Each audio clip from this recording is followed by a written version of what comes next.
Welcome, brothers and sisters. You are now watching J.U.K Sports Show. I'm your host, King Ralph, here with my brother and my co-host, the brother, Brother Kai. How you feeling, family? Man, I'm feeling great, amazing, but I also kind of feel like I went through like 40 days and 40 nights of just like, I don't know, lifting or something, man, because I've been doing a new workout program. So, Oh, yeah? yeah, I'm trying to, man. You know, we getting old, man, so you know how that goes. Yeah, most certainly. I tell Yeah, people all the time, in your 30s, there's nothing in life right. that you could just get up and go do. You got to stretch before everything. Stretch, bro. But them stretches start to feel good, man. Yeah. But before we get everything started, we gotta let you all know this show has been brought to you by Fitboxer. If you want to do any podcasts, photo shoots, music videos, call the number on the bottom of the screen, 707 Fitboxer. Make sure you go on all of our socials. They're right there at the bottom of the ticker. Follow me on TikTok, Twitch, Instagram at KYNGRALPH, add an underscore on Twitter. You can find me at King Ralph on Threads as well. Like our page on Facebook, the He Say She Say channel. Go subscribe on YouTube at J.U.K. And for unbiased breakdown and analysis, at the.house of hoops on Instagram. Kai's gonna get you right. Yep. And let's jump straight into it, man. We got big surprises. It was a lot of stuff. Given the plethora of topics that we had, I didn't get a chance to go into some injuries, but there was big injuries. There was surprising teams looking terrible, surprising teams looking great. What were some big surprises from this weekend for you? So one of the big surprises for me this weekend was the play of Sam Howell of the Washington Commanders, the newly owned Washington Commanders, might I add, for his ability to become the first quarterback since in the Super Bowl era, since I think it was like Kurt Warner, I believe, or second quarterback, excuse me, of the Super Bowl era to win all his first three starts. If you date back to Week 18 of last year, and then this year winning the two games that he played, and not only had he won his first three starts, he's also passed for over 200 plus yards and scored a total of 2 touchdowns in each game. So Sam Howell and his ability to just sling the football. I know he has a new offensive coordinator in Eric Bieniemy, and the Washington Commanders was a team that I had mentioned when we did our our preseason show, or what we want to say, like our picks. Yeah, I said that we're not picking them to win the division, I'm picking the Cowboys, but they just had talent. Brian Robinson, Terry McLaurin, Jahan Dotson. They had another like a receiver there, and I just like their talent, Ralph, there. And so just because you have talent doesn't mean that you're going to win games. You need a quarterback, I'm sorry, to elevate the talent. I just the history's on there. So I got to go with Sam Howell. And then my last one, and I'll swing it to you. I got to go with Puka Nacua. Yeah. And I mentioned him last week, man, as my biggest winner because it's not just how he's catching the football. It's the fact that like he's looking like a real like premier receiver, and he's a 5th round pick. But you always say credit to you, and it doesn't matter where you're drafted, man. It's all about situation and opportunity, So he's taking the most out of it, and I think he has 25 catches through his first 2 games. He's like breaking records and all that. So those are my 2, man. But what you got, man? I got. First off, we're gonna go Tampa Bay Buccaneers going 2-0. I love that one. That is one that I did not see coming because of how well. And we'll talk about the Bears later on. Actually, we got about 2-3 topics before we get to the Bears and that situation over there. But I had the Bears winning this game, and then I also had the Vikings winning the first game. So beating the Vikings, beating the Chicago Bears. Baker looks really well, looks really good out there. Mike Evans had a heck of a game this past week. And so I think what they've been able to do, they have 6 sacks this past week. Baker Mayfield looks good, 2-0. I'm just really surprised at how well they look. And I think on the flip side, another big surprise for me is like on the negative side is more the Bengals. Like you and it's one of those things where you got Aaron Rodgers is one side of the coin. Seeing what happened with him, I didn't realize that Aaron Rodgers had a calf injury during minicamp. Okay. Then you take the calf injury, leads into an Achilles injury. Right. Then you have Joe Burrow, much younger, obviously, but he gets a calf strain. We watch what happened with KD, where it led from a calf strain to eventually popping his Achilles. And we've seen it happen time and time again. And this is your franchise quarterback being able to give him that type of money. He gets a calf strain. You had a month, 3 weeks before the season started. Sit him down for 3 weeks. Sit him down for first 2 weeks of the season. He has a month and a half at that point to where he can rest that calf, and then we can see what he can do at that point. Mm-hmm. And so seeing him where he re-aggravates it, they were already going to go without him. They would have gone 0-2. We would presume, but now they're 0-2 with 2 division losses, which is really what makes up the difference. Because I guess the past couple of years they've gone 0-2 in the first 2 weeks. We've seen them run off 13-14 last year to eventually make it on their way to an AFC Championship game, which the previous year they went to the Super Bowl. So what they've been able to do over the last couple of years, going 0-2, but now you have lost to the Ravens, lost to the Browns, and Joe Burrow re-aggravates a calf strain. And so I think that's one of those things for me. It's like it's a big shock to me because of how much money they put into him, what he means for that team. And one thing that he doesn't really get credit for is his mobility, which is really part of what makes him, is his ability to manipulate the pocket while also being able to get out of the pocket and throws on the run. You take away that ability for him to run where he's aggravating a calf strain, and now he's not as mobile to a certain degree. He could end up being a sitting duck if you go the route of letting him tough through it to play. But also history will tell you nobody plays on a calf injury and gets healthier right as time goes along. So I think hindsight's always going to be 20/20, but they should have definitely sat him down at a certain point. Okay. Joe Burr. Joe Cool. Big Burr. But Coach Prime and them boys was able to eke out a victory against Colorado State. Heck of a game. I didn't get a chance to watch it, but I was working and I closed that night. So it was one of those things where I went back and I watched the game in its entirety. Yeah. After the fact. And while I'm like pretty much going until like halfway through the fourth quarter, I was training some people. So I was making sure they were good and then running into the bathroom. And like, all right, let me check and see what. And so, heck of a game. Shador leads a 98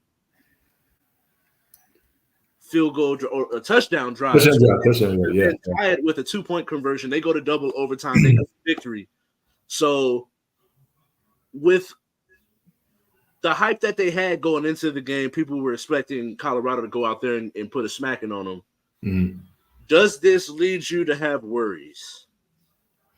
Okay, so I'll be fully honest and transparent because I got a chance to watch the game from start to finish, and so from my perspective and what I saw, what I would worry about, Ralph, is their defense and their trenches.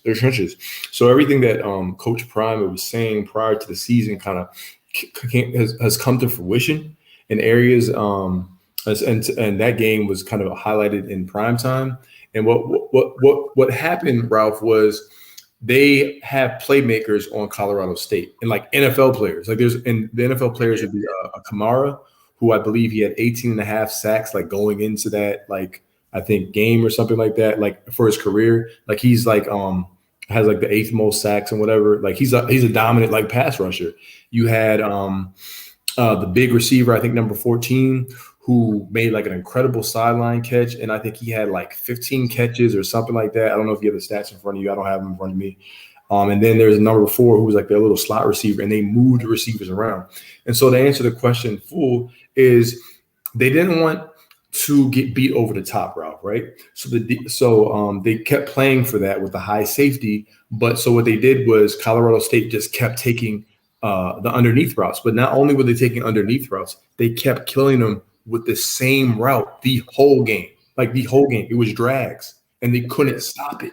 They couldn't stop it. So I was watching with my dad, and I was like, at one point, do you just like, yo, we're getting out of this defense and just stop it? And if you beat me over the top, so be it. But you know what I'm saying? Like, you just gonna let them pepper you with these drag routes. So I think that would be the cause for concern. The next cause for concern, Ralph, was they did no semblance of a running game, right? Dylan Edwards, he's fast. They don't have, like, they need to start bruising or getting more, creating more holes in the offensive line. Shador, they were able to get pressure to Shador. And so pretty much in conclusion, Shador is fine when he's not really having too much pressure, but he can like evade it at times. What I liked about it was he found other receivers when Travis Hunter was out of the game. And so that was key. He was able to start to distribute the football after that dirty hit. Dude should have been ejected. I'm sorry. He should have been ejected because Travis Hunter, I think, liver. So my cause for concern is really just the trenches, Ralph. And just like if you get to see like full highlights of it, you'll see what I'm talking about. But I think offensively, they can spread the ball. They just can't really run the ball. And I want to see if Coach Prime can dig into their depth chart and see what other backs that he could possibly use. Maybe like use some power. But that's so I do have some cause for concern, but I don't want to give away who I'm picking for the game until later in the show. So that's all I got, man. Yeah, I definitely think, man, it is some cause for concern, but also to a certain degree, I'm not 100% worried. Yeah. I think it's one of those things where there's some cause for concern because once again, Colorado, like you mentioned, struggled to run the football. Yeah. And when you start to get up against the Oregons, the Oregon States, the USCs, and those boys, it's the trenches that are really going to matter, especially when you get up against USC. USC doesn't have a great defense, but it's a good enough defense given how many points that offense is going to be able to put up. And so 57 yards on 10 carries is good, but you got to get more carries. Got to get more attempts because you can't just expect Shador to go out there, throw the ball 50 times a game, and be able to win every game. You're putting yourself in compromising positions. But at the same time, I'm not really worried on Colorado gave us more than what we expected to see. Torrey Horton, 16 catches, a touchdown, 133 yards. Lewis Brown, the fourth, 10 touchdowns, 131 yards, a touchdown. And then Dallin Holker, bro, the tight end, that catch, that last touchdown that they scored, bro, that was a heck of a catch.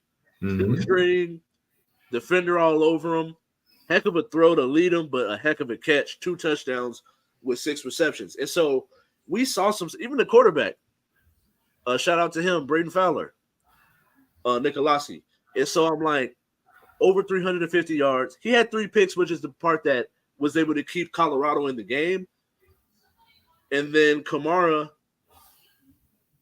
which is somebody that, like you mentioned before, what he was able to do, he just was wrecking shop in the trenches. And so I haven't been able to find his numbers right here, but I know that, so he had 2 sacks with 2 tackles for losses. And so he's somebody that's going to be playing on Sunday. Yeah.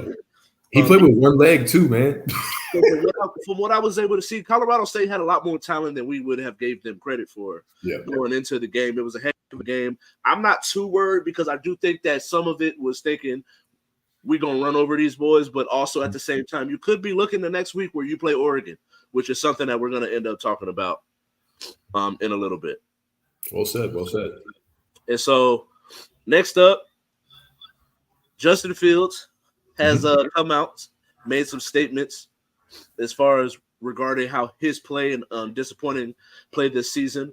He characterized some of his play as robotic, while also saying that this is what the coaches have asked me to do. I'm thinking too much instead of just going out there and reacting. Hopefully I can get it together, just say F it and put in and go all out for it. What are your thoughts on his comments today?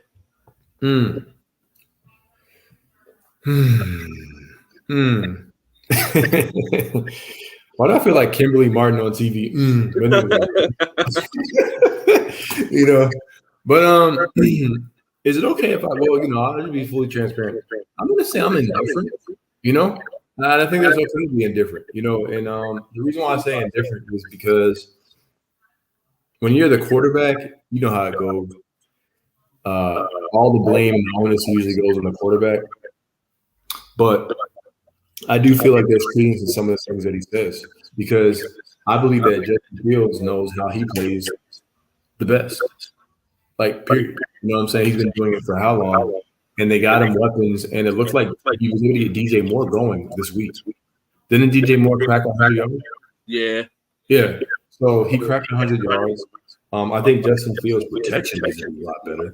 That's a whole other, you know. Facts. There's one story that we need to talk about. So I think that the lack there of protection, I think some of the play calling that's been going on in Chicago could be a lot better. So I think that there is some credence on what Justin Fields is saying, but also it's only been 2 games. So I don't know if people were expecting Justin Fields to come out the gate and just have some type of otherworldly MVP Lamar Jackson 2019 season when there's 2 different styles of quarterbacks and you're running a completely different type of offense. And I don't think they optimized every single thing that Justin Fields is able to do on the football field. So, you know, I'm a little bit indifferent because I think I was reading something earlier, and they're like, yeah, once you start kind of mentioning coaches or kind of pointing the fingers, then, you know, the locker room can kind of start to feel kind of weird. But it all depends on the ear of the interpreter. How do you interpret his comments? Right? If you're interpreting it as, oh, he's just putting all the blames of the coach, then maybe you feel that way, you know. But I feel kind of indifferent. I think that there can be, like equal tie to go around, right?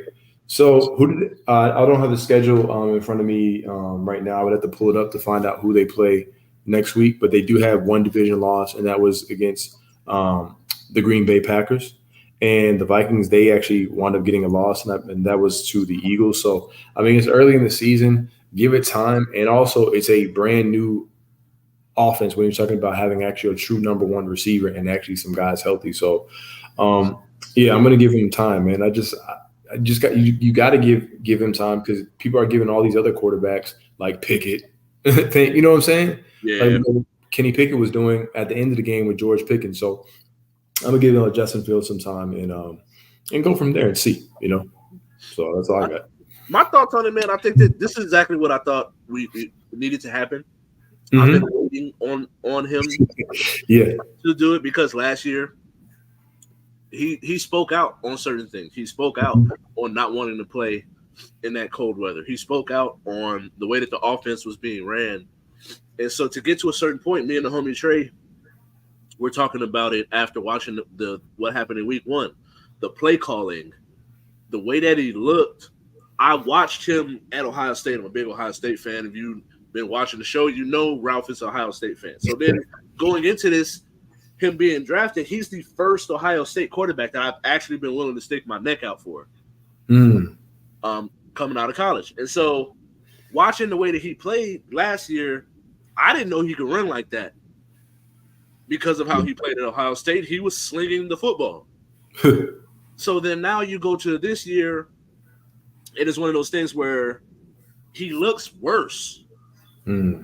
So to me, I was waiting to see what he was going to say because, yes, there's a certain amount of work that has to get put in. It looks like he's putting in the work. But then when you get into the game, Like, just think about it. He has 66 pass attempts and 13 rush attempts. Mm. And that's between 2 games. So he's averaging about 7 rushes, 6.5 to 33 pass attempts. Mm-hmm. If you were to look at how he played last year to build on that, you would have it be more around 15 rushes a game and 20 to 25 passes a game, which is real close to where he's at. But it's like, then when you watch the tape, why is he dropping back? Almost every down, every pass play is a drop back. Yes, there are some instances where he's holding the football too long. You got 3 steps, get the football out. If you get to that third step, 1, 2, 3, and it's not there, get out of there. Mm-hmm. And so I do think that there's some things where it's a combination of the both. But at the same time, watching how he played last year, where there was something to build on, get him some weapons, and then he just looks worse. So I actually will give him some credibility to what he's saying. Yeah. I do want to see how this works going forward, because are they going to listen to him, or is this going to be a thing where it divides the locker room? All right. And so next up, sticking here in Las Vegas with the Aces, and no, we're not talking about their thick or non challenge. That joint had me cracking up laughing, bro. I was rolling. Man.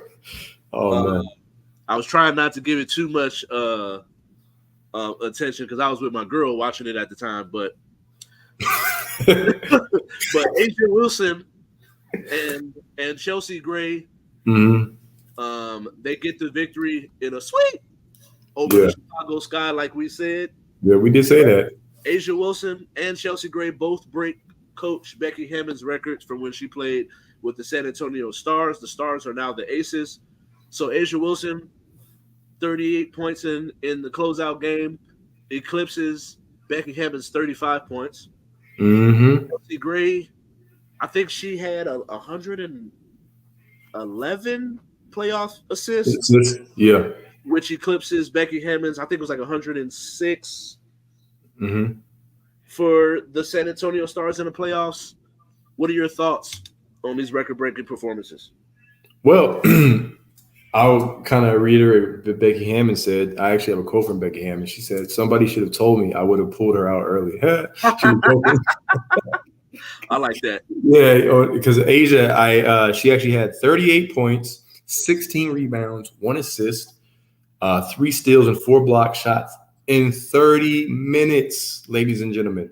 30 minutes. It was the first time in playoff history the player finished it with a stat line of at least 35 points, 15 rebounds, 3 steals, and 3 block shots.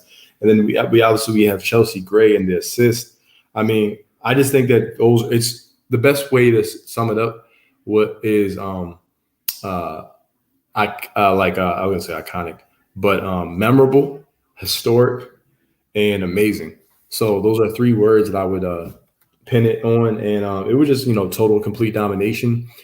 So shout out to both those ladies, because I think, if I'm not mistaken, it's like a 6 days of rest, 5 or 6 days of rest roughly before they play the next game. Yeah. And I actually got a chance to see Asia Wilson talk about like the series and her performance, and how did they stay like motivated and going. And she actually admitted, like, she was transparent, like it's kind of hard because you're just ready to get to the next thing, and you're thinking about getting up to the top and defending. But she sees how people work every single day. So she sees how her teammates are working hard every single day. And so that allows Asia to perform at her optimal and highest level each and every night. And so when you have nights like this, and in some respects, because of the culture that they've formulated in that Aces locker room and the coach that they have, it's somewhat not surprising that they're able to have historic performances like, breaking Becky Hammon's assist record, and obviously we have points. So yeah, it's really, really cool. And I'm just really excited for them. I'm excited for the city. And we got that series right, because I know I totally whiffed on the Mystics. So I just wanted to add that. I whipped on that, man. I was like, it's gonna be competitive, but no. So yeah, but amazing. What about you, man? I think it's great, man. I think it's really good for the sport. I think it's good Mm-hmm. for the city. And I think it's great for the individuals. Asia is creating her legacy of dominance Mm-hmm. constantly year after year for the past 3 years. She's been in the conversation as best player in the league, while Chelsea Gray hits clutch shots. But this year we've seen her drop some dimes that are like, yo, I didn't know she could pass like that. I knew she can definitely throw the rock around, but at the same time, I didn't know that some of the passes that I've seen her do and be able to make, I didn't think she had that type of passing ability. And so I think it's really good for the sport. I think it's good for the city. Hey, we're Aces fans over here, so I'm always gonna applaud and give those ladies some love. Awesome, awesome. And next up, we got yeah, yeah, all right, cool. So then we got Bama has chose Jalen Milroe as their starting quarterback going into the SEC schedule. They kick off this week. We'll talk about whether or not we believe they'll win or not. Mm-hmm. They kick off the SEC schedule with Ole Miss this week, number 15, Ole Miss. Mm-hmm. But do you believe in Bama to be able to represent their division in the SEC conference game? No, I believe in Florida. I don't believe in Bama.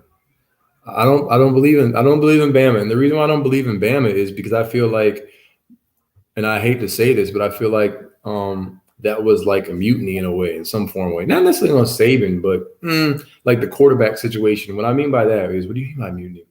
I don't feel like the players actually gave their best effort in the last game. I think that when you have a situation, Ralph, with the quarterback is in question and the players don't side with who the quarterback is, they're going to respond. And so, what's the best way to respond, especially with Nick Saban? If you're not going to go up there and vocally, you can respond by your play or your lack thereof effort, right? And I'm not going to sit up here and say that um, all the players were doing that or whatever, but I feel like there was a lack of effort on Alabama's part. Um, Coming into this particular game, they're going to wind up facing against Ole Miss, and we'll talk about that later in terms of who we think is going to win. And so I feel like it doesn't matter how much talent that you have on a football team or a football field, if you're not going to put the effort behind it, you're not going to reap the benefits. You're not going to be able to produce, like the quality wins that you need to be able to produce. So I could clearly see that clear as day. And I'm also coming from a perspective as just like you have. I played team sports before. I've played basketball. I've ran track. I've done all these other different types of things. And so I'm just feel like when there's an issue with like how the coaching is making decisions, especially on something as huge as the starting quarterback, then you're going to see how it affects the players. Now on to Jalen though, or excuse me, yeah, onto him. I actually feel like this could be good for them in terms of like the energy surrounding the team, right? So if you have players in that locker room that support him as the quarterback, as the like, hey, he's going to be our number one guy, then I think that the energy shift is going to change, and you're going to actually see it instantly as soon as Saturday. So that's just my 2 cents, man. People don't have to believe what I say, but hey, that's just my opinion, bro. As they say, it's just like my opinion, bro. And So yeah, and I respect it, man, because I think yeah. that at first, if you would asked me this question, I would have told you no, I don't believe in him. But Mhm. then watching other sports shows and podcasts and hearing people's opinions, it made me go back and look at their schedule. Mhm. If they can get past Ole Miss, Mhm. they have Mississippi State, Texas A&M, Arkansas, Kentucky, and UTC are all unranked. Yeah. So then that leaves you with, and Auburn as well to wrap up the season, all unranked. Mhm. So then that leaves you with LSU, Tennessee, and Ole Miss are their only ranked games. Mhm. So now we're looking at it where you get past the number 15, you can run off 3, 4 victories before you run into another ranked team. So I think that making this decision early gives them an opportunity to establish who's the leader of the franchise Mm. at this point, and we gonna ride with them and give them the reign to go out there and go for it. Don't play scared. We gonna rock with you regardless of win, lose, or draw, and see what happens. And so after what happened, I think a lot of it is how they lost to Texas because Texas was so dominant. Mm-hmm. And it was the first time in a while that we've seen Bama go up against someone that was like, yeah, we're just better than you. And so I think that that's where they're kind of losing their allure to a certain degree. I wouldn't go as far to say that Obama or that Nick Saban needs to start preparing for life outside of football, but I'm definitely gonna go out and say that like I believe in them. I think that they can because they really outside of slipping. I mean, it's always rivalries. You got Mississippi State, who's beat them in the past. Texas A&M beat them in the past. Mm-hmm. Tennessee has beat them in the past. LSU has beat them in the past. Auburn's beat them in the past. So there's a possibility of them losing, but I think that they have a really good shot to be able to come out on that side because LSU is starting to look more like LSU, but they look terrible against FSU. Yeah. Uh, and that's really the only team that I can. And Ole Miss, because Lane Kiffin, he's always going to have a really good offense that's going to be able to put points on the board. So I think that how well they play this week, this Saturday, is going to lead to what they end up doing in the near future. Okay. And so next up, we got these picks of the week, baby. The picks of the week. So Bye. first off, we got Giants versus the 49ers. Mm-hmm. Let you go first. All right. So the New York Football Giants, who embarrassed the NYPD on on September 11th, man. But anyway, let me stop, man. The New York Football Giants are facing what some believe is the best team in the NFC, and they very well may be. And the bang bang Niner gang. Look, man. Let me just get to the meat and potatoes of this. There's no Saquon, right? Right. So this game will not be won by the New York Giants. I'm rolling with the 49ers, man. Look now, Christian McCaffrey has rushed for over 100 plus yards in the last two games. And if you're trying to stop him from running the football, he can catch the football. Then you have Deebo Samuel, who's averaging like 7 or 8 yards a carry. Then if you can't stop him running the football, he's going to catch the football. He's a dual threat. 1 sack on 25 dropbacks for the 49ers. And the Giants had 0 sacks last week on 31 attempts. So, yeah, all that passing and you can't get to the quarterback. Then I'm looking at the playmakers that I have down. You have C-Mac, Debo, Brandon Ayuk, the newly emerged immortal Brandon Ayuk, as I call him, if he shows up this week, hopefully. Right now, he's back as immortal, but it's cool. And then I have George Kittle, one of the premier tight ends in the league. So I just think that once you start to kind of put it in perspective, in conjunction with the defense, with a Nick Bosa, a newly paid Nick Bosa, with money no longer on his mind. Shout out to Little Wayne Carter, too, for you youngins out there that don't know about that. And so we had that. He doesn't have money on his mind. And then you also have Fred Warner, too. So I just feel like the Niners, they're coming together, and there could be a situation where they're peaking. They're going to peak early in the season. But for right now, hey, just keep rolling with what they have. And I think Brock Purdy is actually kind of out there with something to prove, Ralph. So I got the 49ers. You want to go in on that game or you want to go into the next game? Nope. Next game, we are alternating. So next game, we got the Steelers versus the Las Vegas Raiders. Ooh. And I think that this game can go either way, man. But I'm a Raider fan. I'm gonna show my bias to a certain degree. I wouldn't be surprised to see the game go either way, honestly. Mm-hmm. But I think that going up against that good tough Buffalo defense and not giving up any sacks, I think was something that you can build on. Now Jimmy Garoppolo got to protect the football a little bit better, and so I'm gonna go Raiders, man, over the Steelers. I think that Pickett to Pickens, we finally got to see it. So can they build on that from week to week? But I'm gonna go Raiders over the Steelers this week. Next up, we got the Eagles versus the Bucks. All right. So I think the Eagles are going to get everyone's best shot this season. And you have Jalen Hurts, you have AJ Brown, you have Smith, Devontae Smith, you have Dallas Goddard. But I'm looking at Jalen Hurts, man. I see he's faced pressure on 30% of his dropbacks during the first 2 weeks. I don't really like that. But DeAndre Swift, he had an emergence. 175 yards, one touchdown in week 2, and they fed him the football. They fed him the football. But then in the Bucks, you have Baker Mayfield. He's been feeling dangerous, and he's been playing undangerous. Thank goodness, keeping the ball out of harm's way. Over 300 yards passing last week. The Bucks had 6 sacks last week, and I don't think I mentioned this to you, but if you hit up Jamal or anytime, bro, Jamal will tell you I'm like one of the biggest Mike Evans fans of like all time.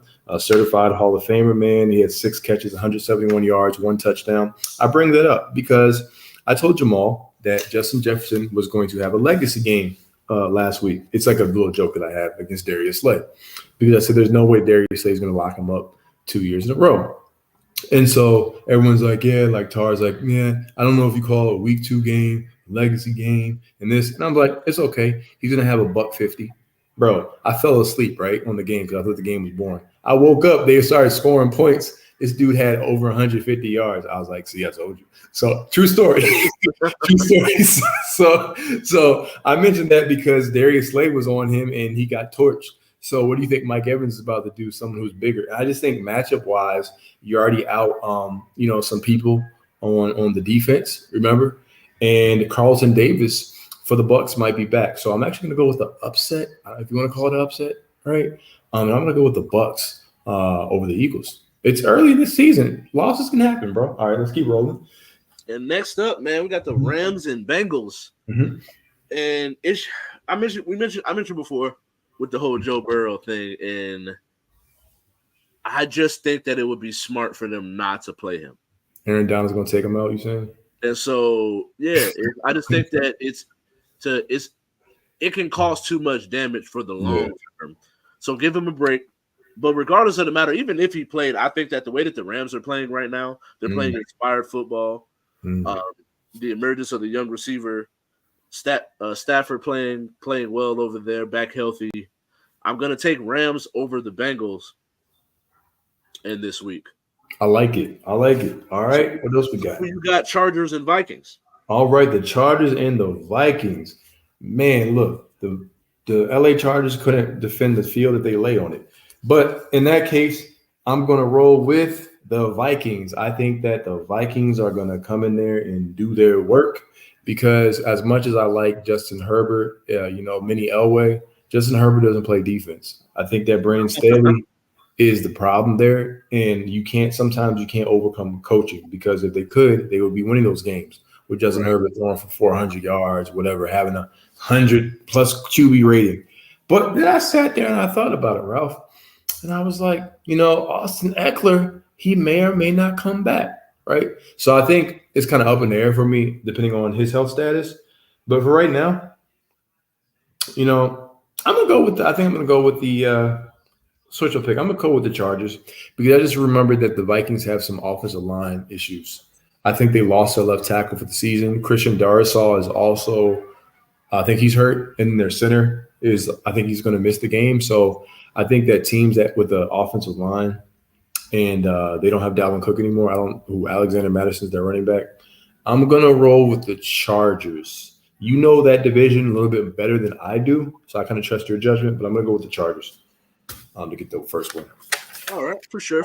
Switching over to the college ranks. All right. We got number 6, Ohio State, going up against number 9, Notre Dame. And this one is one of those ones where it can go either way, honestly. But I'm trying to see if there's, according to ESPN, if they have. That's your squad, man. Ohio State. Yeah, I was trying to see who's favored. Okay.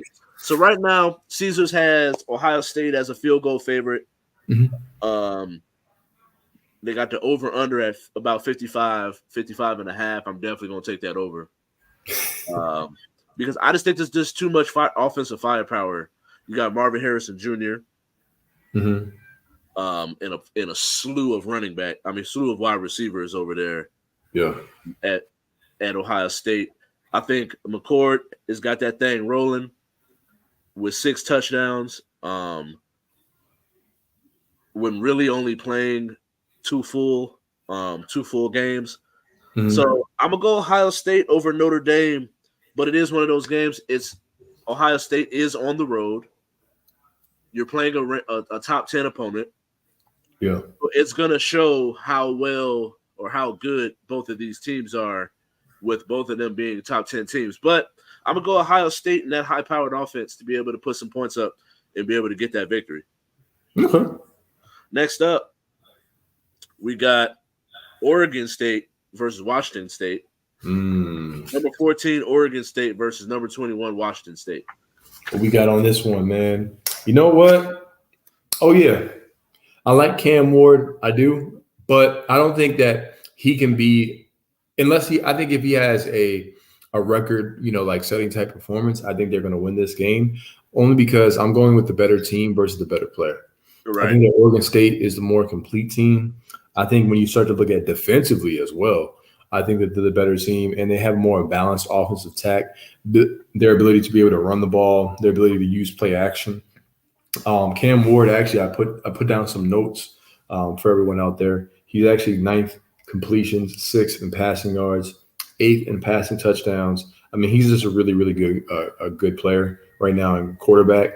And I think that he's going to be fun to watch. I think he's actually going to have a solid day. But overall, I think that Oregon State's just going to be a little bit too balanced on both sides of the football, Ralph, than their opponent. So I'm going to go with Oregon State for this game to get the win. Yep. And next up, move from Oregon State to Oregon. Going up against Prime in the Colorado Buffaloes. I'm going to go with the upset, man. I'm sticking with Prime.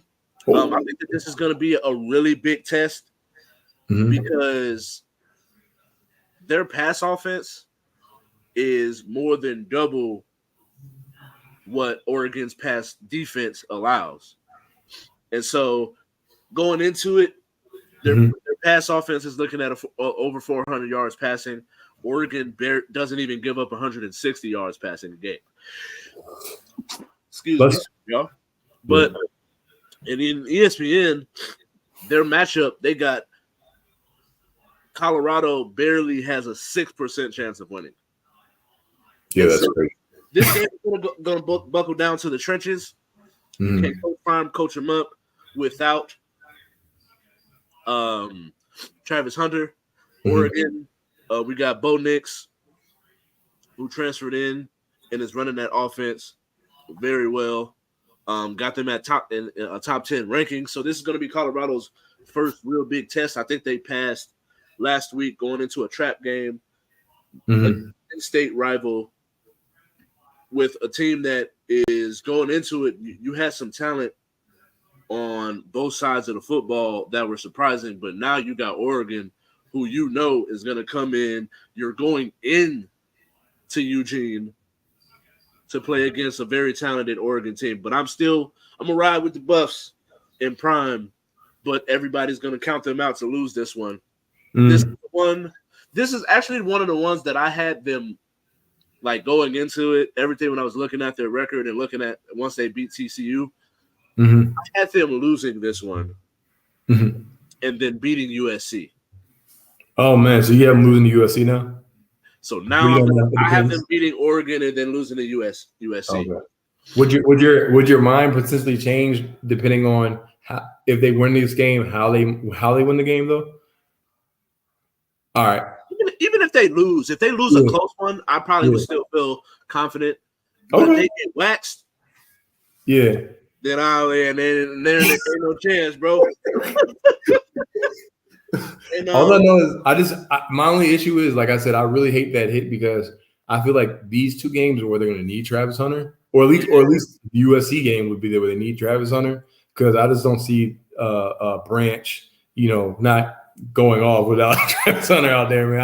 I just don't see it. And Caleb Williams, at some point, something has to give. So okay, I like that. All right, and then we have, I think, one more game for college. And then next up, we got Mississippi versus Alabama. Number 15, Ole Miss versus number 13, Bama. Ole Bama Miss. and Bama's at home too. Yep. So Bama is at home in Tuscaloosa. Lane Kiffin is 0-4 versus Nick Saban. History is not on Nick Saban's side. I think Nick Saban said something about like how he's not worried about Lane Kiffin or something. I don't know. I just know that if you want to play if you want to kind of create some chaos, Alabama has the worst sack rate allowed in Power 5 football, and Ole Miss has 10 sacks in their last 3 games. Alabama seemed to have a letdown game last week, and you start to think about it. You know, does karma start to catch up to you, even though you're changing the quarterback? You know, and so I'm going to be crazy here, and I'm going to go with something that's never happened before, just for the sake of I like chaos. So I'm going to go with Ole Miss. I think their defense is going to step up, and I think that they're going to eke out a close game, and they're going to go in on the road, and they're going to create chaos for Nick Saban. And then when Nick Saban actually comes out and they destroy Ole Miss by 50 and make me look like a fool on the show next week, I'm gonna do the MIB. You never heard me, so yeah. But I'm picking Ole Miss, man. Why not, man? I'll put it like this: if there was any season to pick against Alabama, it would be this season to me. So right, there we go. All right. And so, for some reason, I'm not able to see our times, so I've been running. I got you. A little bit of times on some of them, so I know we got around like 46 minutes left in the show. Yes. Which is where I was going to start. Our quick hitters. So we got a couple teams that are 0-2. I mentioned 2 of them already, but time for the panic meter. We got enough time for both of us to really go in on this one. So New England Patriots. Is it time to panic? No, it is not time to panic. And here's why. As Steve Naismith Smith was saying, here's why. No, but you're wrong. Here's why. But anyway. So the reason why it's not time to panic is because I believe that Mac Jones and Bill O'Brien have shown a good rapport with each other. I think that Bill O'Brien so far, dating back to his time with Alabama, he has comfort with Mac Jones. Mac Jones said he's comfortable with them. Kendrick Bourne, I like him as a wide receiver. Ramondre Stevenson be able to get the running game going. Ramondre Stevenson. I just think that he ran into the better team this week. And I think when you look at the division, Aaron Rodgers is no longer there. Zach Wilson, I have no faith in Zach Wilson. I'm sorry, Zach Wilson. I just think that the New York market is too big for him. I think that the New York market is Buffalo. No, yeah. Look. I'm gonna let you rock. But let me just say this: Zach Wilson, bro. No, you're good. I'm just saying, like Zach Wilson. I just think the market, like you know what I'm saying, is just too big for him. You know what I'm saying, bro? And so I just feel like too big for his britches, huh? Yeah. You know what I'm saying, bro? So it's like, had Zach Wilson not been the quarterback, then I would say that it's time to panic. You get what I'm saying? Yeah. So I have the Dolphins winning the division, and I think the Jets are going to pull back because even in the Cowboys game, I'm like, without their defense, I just don't think the quarterback position is strong enough to do anything. Okay. You know what I'm saying? So, that's all I'm saying, bro. So, yeah. But I kind of want to hear your take on it, unless you want to go on to the next. I agree with you, bro. I don't think it's time for him to panic. I don't think it's time for the Patriots to panic because when you watch the games, and I seen this stat too, and I thought it was rather interesting. If you take out the first quarters, they're a good football team. It's just how bad they play in that first quarter in both of the first 2 games to then for the rest of the second, third, and fourth quarter,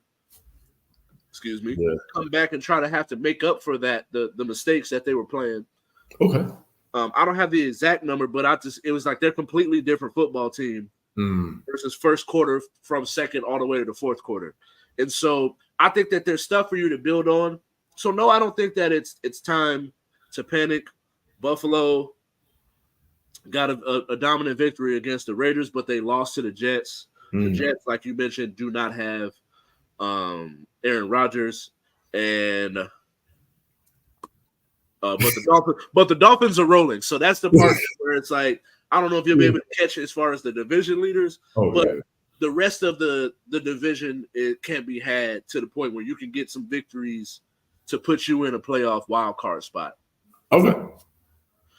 Next up, Chicago Bears. You want to take the lead on that one? Because I know I'll take that one, man. I think it is time to panic. Ooh. I do think I am very curious. Mm-hmm. You know, and I'm gonna say that it's not time to panic, but my hand is right there on the panic button. I ain't pressed it yet, but my hand is hovering. Yeah. And so I think Justin Fields calling out coaching, saying that he's overthinking while calling out himself. I think one of the things that I think that a lot of times when we mention certain things, if you listen to the context of how he was talking, he's taking some accountability as well, while also saying the coaches got to do better. Because I think that there are certain situations where if you harp on things a little too much, you can put something in someone's ear to make them like, oh, last year you were running too much. We want you to be a passing quarterback first. Passing quarterback. We got you these weapons. Where it takes away from the idea of like, you played good last year. Mm-hmm. I don't have a problem with you doing what Lamar Jackson does as far as on the running side. But you also, in Lamar Jackson's MVP year, he was running and throwing. And I think that there's a mixture of the two that they're missing where, like I mentioned before, he has 14 carries in total. Where I think it's 12 carries in total versus 66 pass attempts. And then it's like one out of every two dropbacks, he's getting sacked or getting hit. Yeah. So move the pocket around. The offensive line is hurt. Move the pocket around and give him some ability to be able to make a quick decision to get it out your hand or run out the pocket or take off. And so, like I said, I'm not going to panic yet, but my hand is hovering over the button. All right. I like that. And did you want to go on that one or you want to just go to the next one? We can go to the next one. Yeah, I like what you said on that. All right, Cincinnati Bengals. All right, so the Cincinnati Bengals, is it time to panic? Absolutely, it's time to panic. Now, yes, maybe my Ravens colors are showing, but I'm going to tell you like this. I said in the beginning of the season, I didn't believe that Joe Burrow was fully healthy. So there you go. I just didn't believe it. He had the calf strain, and I just thought about, hey, you got to pay him, or is a contract? They did give him the contract, but everyone is saying, oh, he started off the season 0-2, and remember what happened last year. Look, man, I understand that. I'll just put it like this. This is a quick hitter, right?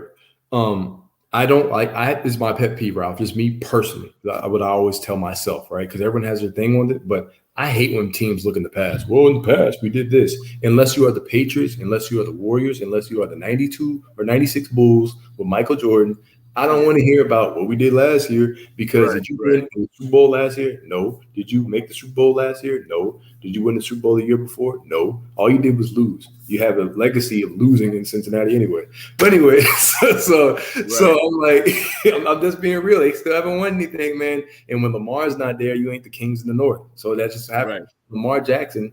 Let me tell people they don't know this. Lamar Jackson 7-1 for his career versus the Bengals. So there we go. Right. So it is time to panic because you lost to the Browns, who have a good defense. That defense isn't going to get worse. You lost to the Ravens, and the Steelers built a rapport with Kenny Pickett and Pickens in that second half of that game. So I'm starting to see signs of life.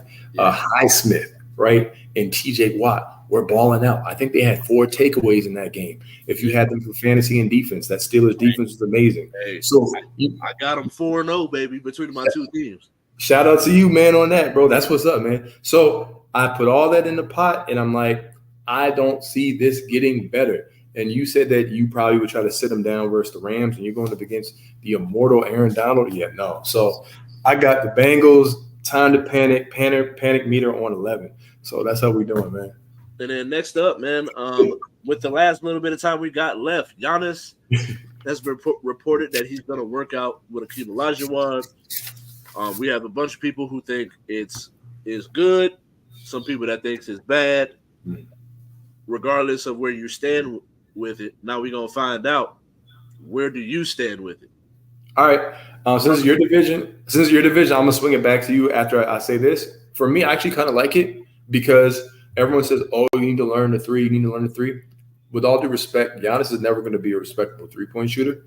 So, and you see that as well. But I think he could improve his mid range game. Hakeem actually has a good mid range game, but really his footwork, improve your footwork. Yes. There's no reason, no disrespect to Grant Williams, why Giannis, someone as down as him, is getting locked up by one person. When they play the Celtics, Grant Williams is the only primary defender for the most part on him, right? So I think that if Chris Middleton is injured, then if they're not going to surround you with the ancillary pieces to improve the team, then you need to take your game to the next level. And so Hakeem Olajuwon, allowing him to get counter moves to the defense and having a counter to that counter and improving his footwork is going to make Giannis make strides. But since he's in your division, do you have any quick thoughts on that, Ralph? I do, bro. I think that it's weird that this. Mm-hmm. I think that one of the things is and his major criticism is Gilbert Arenas, someone I respect and I admire, and I actually appreciate his basketball mind. But I think sometimes, a lot of times, when it comes to like the difference between the old versus new, is he focuses too much on the negative parts of the old, and you can't have someone like Kobe Bryant was able to take his game to the next level, learning from Olajuwon. Dwight Howard, regardless of how you look at his career, went and learned from Olajuwon. Melo learned post moves from Olajuwon. LeBron did not have that turnaround fadeaway until he worked with Olajuwon. And so I think too often, no, we're not expecting him to go in there and have his dream shape. But there's more to it because of Olajuwon's game, being able to face up mid-range, face up, be able to take you off the dribble, footwork, post move ability. There are a bunch of things that left hand, right hand. Giannis, yes, we are in a day and age to where the 3-point jump shot is just so important.